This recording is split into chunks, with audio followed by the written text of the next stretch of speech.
Brethren and fathers, hear my defense before you now. And when they heard that he spoke to them in the Hebrew language, they kept all the more silent.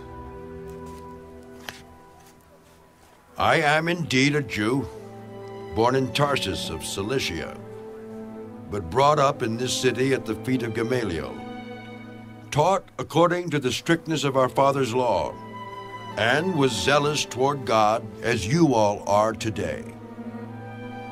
I persecuted this way to the death, binding and delivering into prisons both men and women, as also the high priest bears me witness, and all the council of the elders, from whom I also received letters to the brethren, and went to Damascus to bring in chains even those who were there to Jerusalem to be punished.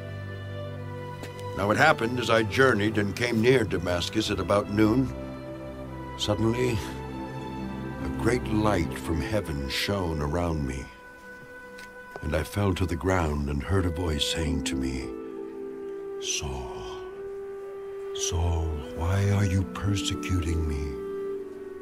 So I answered, "Who are you, Lord?" And he said to me, "I am Jesus of Nazareth, whom you are persecuting." And those who were with me indeed saw the light and were afraid, but they did not hear the voice of him who spoke to me. So I said, "What shall I do, Lord?" And the Lord said to me, "Arise and go into Damascus, and there you will be told all things which are appointed for you to do." And since I could not see for the glory of that light, being led by the hand of those who were with me, I came into Damascus.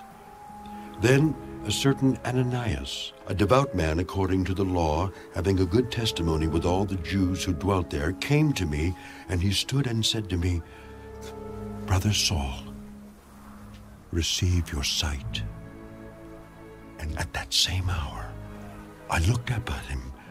Then he said, "The God of our fathers has chosen you, that you should know his will and see the just one, and hear the voice of his mouth. For you will be his witness to all men of what you have seen and heard.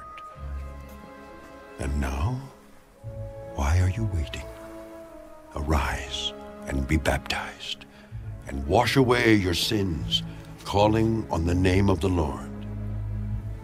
Now it happened, when I returned to Jerusalem and was praying in the temple, that I was in a trance and saw him saying to me, "Make haste and get out of Jerusalem quickly, for they will not receive your testimony concerning me."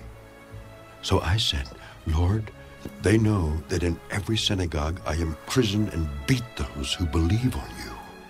And when the blood of your martyr Stephen was shed, I was also standing by consenting to his death and guarding the clothes of those who were killing him." And he said to me, "Depart, for I will send you far from here to the Gentiles." And they listened to him until this word, and then they raised their voices. "Away with such a fellow from the earth, for he is not fit to live."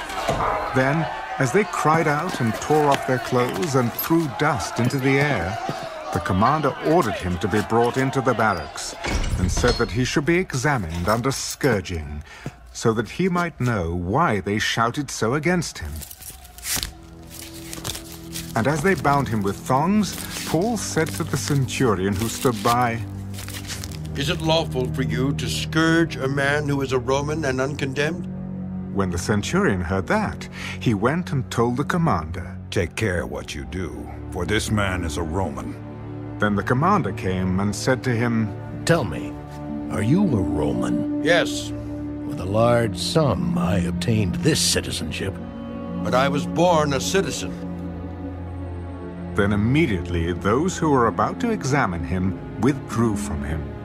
And the commander was also afraid after he found out that he was a Roman, and because he had bound him. The next day, because he wanted to know for certain why he was accused by the Jews, he released him from his bonds and commanded the chief priests and all their council to appear. and brought Paul down and set him before them.